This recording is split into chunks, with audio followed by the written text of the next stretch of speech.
बहुत साल पहले की बात है। उत्तर भारत के एक छोटे से गांव भूतिया खेड़ा में एक महिला रहती थी जिसका नाम था रूपा। वो सुंदर, सच्ची और सभी की मदद करने वाली स्त्री थी। अम्मा, भाभी, आप दोनों कैसे हो? हम तो ठीक हैं। तू कैसी है बेबी? लेकिन गांव के जमींदार की उस पर बुरी नजर थी। एक रात जब रूपा घर में अकेली सो रही थी, जमींदार उसके घर गया और उसके पैरों की आवाज सुन के रूपा की आंख खुली और बोली, जमींदार जी, आप यहाँ क्या करने आए हो? मैं तेरे साथ यहाँ सोने आया हूँ। ये सब सुनने के बाद रूपा डर गई और चिल्लाने लगी, बचाओ बचाओ बचाओ। और फिर भागने लगी। जमींदार भी उसके पीछे भागा, लेकिन उसे किसी ने नहीं बचाया। अगली सुबह उसकी लाश गांव के कुएं में पाई गई। गांव वालों ने उसे बड़ी श्रद्धा से जलाया, लेकिन तब से अजीब घटनाएं शुरू हो गईं।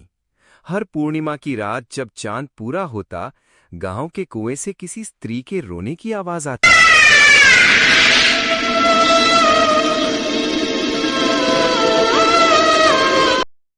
जो भी रात में उस रास्ते से गुजरता, उसे सफेद साड़ी में लिपटी एक औरत दिखती। लंबे बाल, उलझे चेहरे पर काली परछाई और आंखें जो सीधे आत्मा तक चीर देती।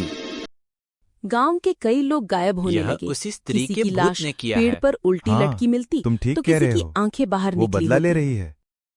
गांव का एक युवक राजन बहुत बहादुर था। वो इन सब बातों को अंधविश्वास मानता था। उसने ठान लिया कि वो उस भूत को देखेगा। वो पूरी रात कुएं के पास बैठा रहा। रात के ठीक 12 बजे ठंडी हवा चलने लगी और अचानक उसके सामने प्रकट हुई रूपा की आत्मा। तू भी उसी गांव का है, बचा नहीं सका, अब तुझे भी नहीं छोड़ूंगी। सुबह गांव वालों ने उसे कुएं के पास बेसुध पाया। बाल पूरी तरह सफेद, आंखें डर से खुली हुई, लेकिन मुंह से कोई आवाज नहीं। आज भी जो कोई भी भूतिया खेड़ा के उस कुएं के पास रात में जाता है, उसे स्त्री के रोने की आवाज सुनाई देती है और डर के भाग जाते हैं।